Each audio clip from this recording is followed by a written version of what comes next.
In this video, you're going to discover 3 mental frameworks that you can implement today to help you start developing the mindset of a highly effective CEO.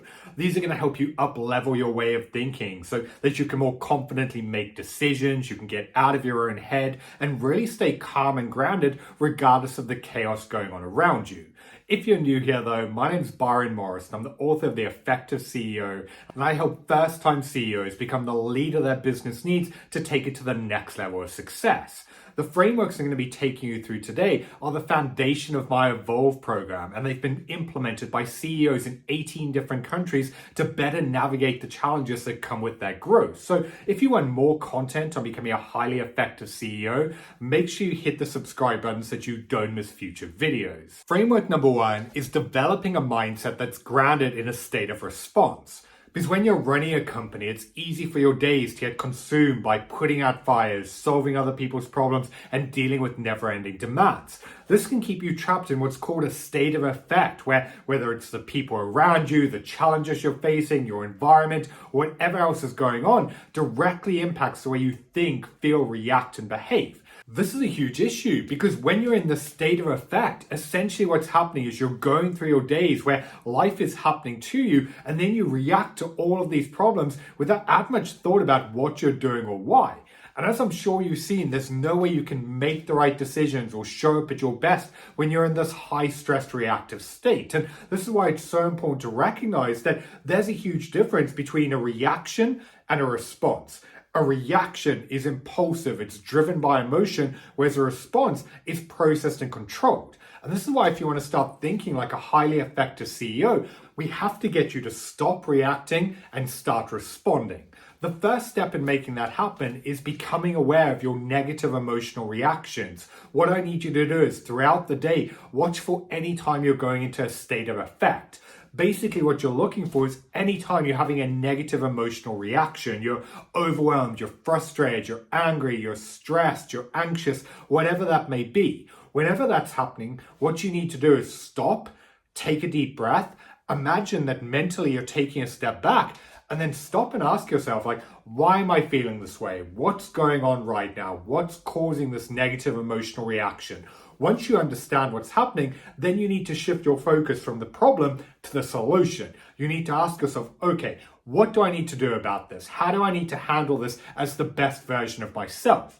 The reason why this works is it gets you out of the problem, forces you to slow down, think about it, process the situation, and only then do you choose how you actually respond to it. This is so important because you're never going to be in complete control of what's going on around you, but the one thing you can always control is how you choose to respond to it. I'll give you a couple of easy to follow examples. I'm sure you've been there where you get a message or an email or you're having a conversation where someone says something or informs you of a challenge and your emotions completely take over. You get frustrated and angry and you say something that later you regret and you wish you'd handled it differently. Well, this is a perfect example of you going into a state of effect where you've got highly reactive and allowed your emotions to take over. This is why the next time that happens, you need to catch yourself. You need to slow down, think about why you're feeling that way, what's going on, and then what you need to do about it. This is going to allow you to really process the situation and allow you to change your response. Another easy to follow example is road rage. I was working with a CEO who was running this big corporation. He was doing long days. He had a huge amount of stress and pressure. And then at the end of it all, he'd have a 45-minute commute to get home. And inevitably, what always happened is he gets stuck in traffic. And for him, his emotions would always get the better of him. He'd be hitting his horn and shouting at other drivers and just getting completely annoyed by the situation. And I went through this mental framework with him. And what he realized is he was being completely at the effect of the situation. He was allowing the traffic and the other drivers and everything going on to impact his emotional response.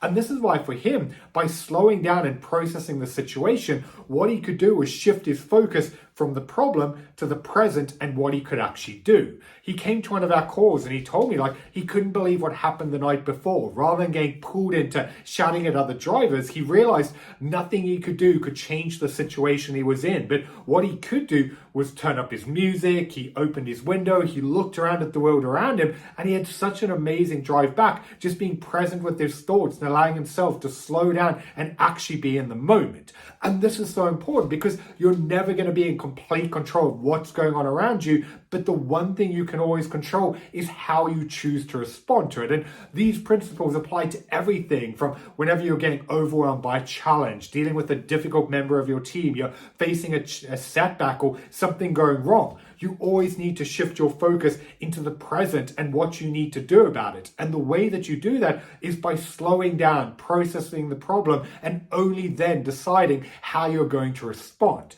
You'd be amazed at how much more effective you can be by getting yourself to stop reacting and instead slowing down, processing the problem, and only then choosing how you respond to it. Framework number 2 is considering the consequence of your actions before you make decisions. The way that most people live their life is most of their choices are based on what they want in the moment, where they prioritize comfort or pleasure, satisfaction, or avoiding pain. This is how they base most of their decisions throughout the day. But a lot of the time, what they're overlooking is they're essentially picking what they want now at the expense of what they want most. An easy example is weight loss. It's like someone who wants to get in shape, but they're always sabotaging themselves by prioritizing that junk food or skipping that workout or whatever else they want in the moment instead of the things that are going to move them closer towards their goals. Whereas if you look at highly effective CEOs, the way that they make decisions is they're always thinking a few steps ahead. They're making choices based on where they want to get to, not just on where they are. And the reason this is so important is often you're going to have to make sacrifices or put yourself through short-term loss or pain in order to get to where you want to be. And that's why I want to teach you a framework that you can use for both big life and business decisions as well as everyday actions throughout the day. So let's start with the bigger life and business decisions. What I want you to understand is that every action and decision you have has a bigger, longer term consequence. And this is why if you want to make more effective decisions, whenever you're faced with a problem, you need to play it out into the future, asking yourself, what is the consequence of doing or not doing this? And then the consequence of doing that or not doing that, and going as far out in both directions as you can. I'll talk you through an example of this. Let's say you have a toxic member in your team who's massively underperforming and not getting results. But even though you know that, you're just putting off having that difficult conversation and letting them go. So if we look at that as the situation and then we play out the consequences in both directions, the consequence, you have this toxic member of your team. If you don't face that conversation, the consequence is they're going to remain in the team and underperforming. The consequence of that is they're going to keep being toxic in your culture and dragging everyone else down. The consequence of that is your A players could then leave and go somewhere else. The consequence of that is it can directly impact your revenue and bottom line. If we look at the other direction though, you've got this toxic member of your team. The consequence of actually dealing with it is you need to go and have that difficult conversation. You need to either reprimand them or remove them from the organization. By facing the thing you don't want to do, the consequence of that is you then get them out of the team. The consequence of that is as a better environment for everyone else. The consequence of that is you can bring together the right team who can then drive more revenue and growth. So by looking at these out in the future, you can see that the difficult thing that you don't want to do, by facing it, it's actually going to lead you to the outcome that you want to create. But what most people do though, is they'll just focus on that first consequence and they'll avoid the thing that they don't really want to face. That's why if you want to make more effective decisions, by looking at it out in the future though, it then becomes far easier to deal with because you see the ramifications of not facing this head on. Someone who does this amazingly well is Elon Musk. Regardless of how you may feel about him on a personal level, there's no denying the impact and success he's had. But if you look back over his career, there have been so many instances in the media where he's been torn apart. People scrutinize his decisions and say how he's being an idiot, it's all going to come crashing down. But then you look a year later and it's been this incredible success. Well, the reason why this happens is the people criticizing him are just focusing on that first order consequence decision. They're looking at the immediate action he's taking without thinking about what he's trying to do long term. Whereas what Elon's doing is thinking 5 steps ahead. He's willing to go through that short-term loss or take that risk or make that sacrifice because he knows it's going to lead him to where he wants to get to. And this is why if you want to make more effective decisions, like I said before, you need to play it out into the future and make decisions based on where you want to get to, not just on where you are. So that's the framework you can use for making big life and business decisions. But you can also use this way of thinking throughout the day to really understand the choices that you're making. And no, you don't have to map this out or think 5 steps ahead, but you do need to stop and just understand what you're doing and why. I'll talk you through a couple of examples so that you can see this in action. So one thing I'm really into is working out. I weight train and go to the gym 6 days a week. And I remember one day where I had loads of meetings. It was a really stressful day. And by the end of it, I was exhausted. I wanted to just sit on the couch and watch TV. Now, that would have been the really easy first order consequence to go into where I prioritized what I wanted to do in the moment. But the way that I handled that is I thought a few steps ahead. I knew that if I didn't go to the gym, by 9 p.m. that evening, I would just be beating myself up. I'd be annoyed with myself that I didn't just push through and make it happen. So by knowing that, I knew that I wanted to avoid that future pain, so I used that as the motivation to push myself and go. Again, it was thinking that few steps ahead and making decisions based on the future. Another example is I was talking to a CEO client recently, and in our session he was telling me how for the last 3 days he'd been procrastinating over putting together this legal letter. It was something he knew how to do. It would only take an hour, but it was mundane and boring, and he just didn't want to do it. Well, I asked him, what's the consequence of you not getting this done today? And he told me that he knew that he would go home that night, he wouldn't be present at dinner, his wife would get annoyed with him, he'd probably then be lying in bed all night worrying and thinking about it, and then the next day he'd have to get a legal firm to take it over and get it done. Well, by painting that picture, he just realized he didn't want to go through that. And he texted me an hour after our session saying it's done and sent off. Again, he was focusing on that first order consequence decision, the action he didn't want to take. But by taking a moment to process it and play it out into the future, he could see the future pain he was going to have to go through, and he could use that as motivation to push himself to follow through with what he needed to do. This is my favorite decision-making framework, and I use it daily to really make sure that my actions and choices are aligned with what I'm trying to achieve. So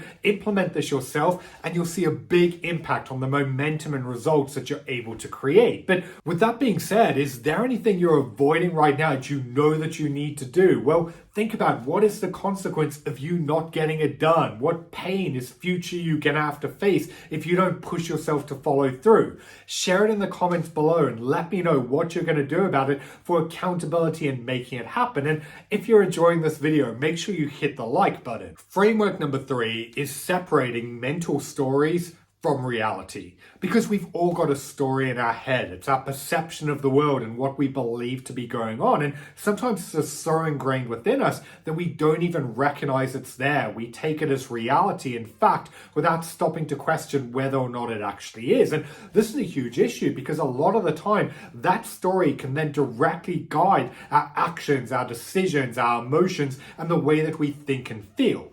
I'll give you an example of this. I had a coaching call with a client who came to one of our sessions incredibly frustrated. He started telling me about how his A player was underperforming. He no longer cared. He was looking for another job, and he was completely furious about what was happening. And I had to stop and question him and be like, do you know he's actively looking for another job? Or is this just a story you're telling yourself? And he was like, well, I don't know it, but I'm pretty sure that's what's going on.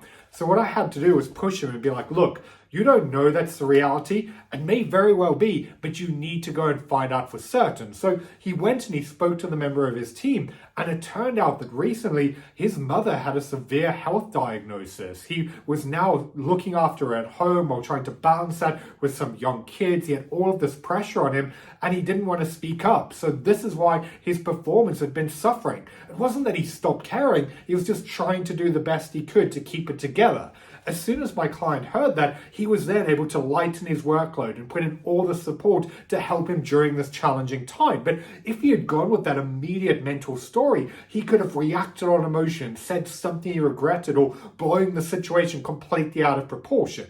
But by recognizing he didn't have all of the facts, that's how he could then figure them out before then dealing with it further. The problem with our mental stories is a lot of the time we focus on the worst case scenario and subconsciously we build them up in our head as this huge catastrophe. I'm sure you've had loads of situations where you worry about something, convincing yourself it's going to be the end of the world, then either it doesn't happen, or if it does, it's not actually that big of a deal.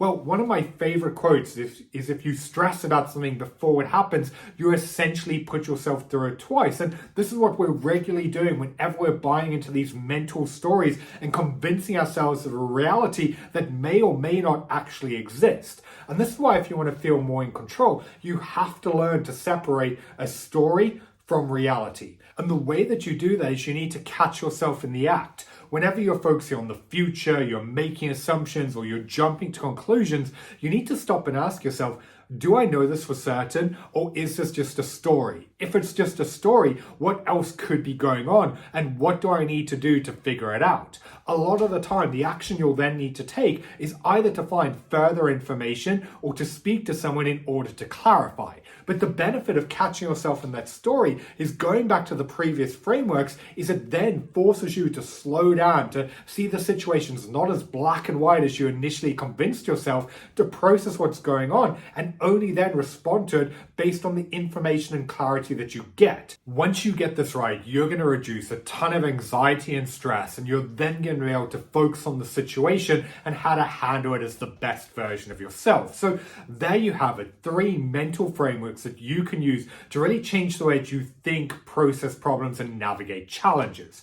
Like I said at the beginning, these mental frameworks are the foundation of the work that I do with my private CEO clients, where in my Evolve program, the focus is on evolving you into a more confident, grounded, and effective leader so that you can better navigate the challenges that come with your growth. So if you want to find out more about the rest of the process and how all of that works, I'll leave a link in the description of this video, and you can also find out more about how you can work directly with me to help you become a more effective leader and CEO. So if you enjoy this video, make sure you hit the like button and subscribe for future content. I've been Byron Morrison. Thanks for watching, and I'll see you in the next video.